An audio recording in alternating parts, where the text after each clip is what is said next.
Згради постојано никнуваат, а становите во Скопје се продаваат како алва. И покрај тоа што цената на квадратен метар во центар се искачи до безмалку 3000 евра. Ниво споредливо со одредени делови на Барселона и Мадрид.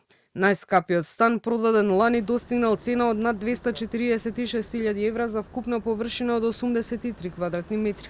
Ова го покажува последната статистика на Агенцијата за катастар на недвижности, а според податоците од регистарот на цени и закупнини за последните 3 месеци лани регистрирани се над 9000 трансакции или за речиси 1000 повеќе споредено со претходниот квартал.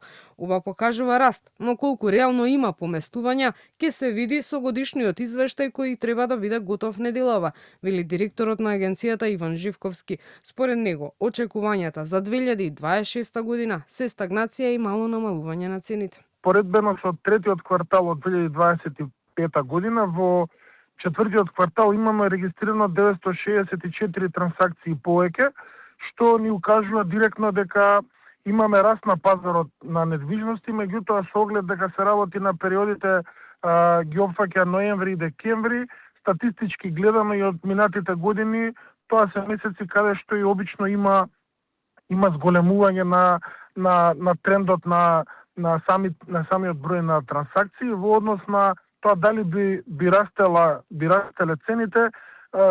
Нашите очекувања се дека 2026 година ќе биде период на стагнација и се надеваме на мало намалување на цените на недвижностите.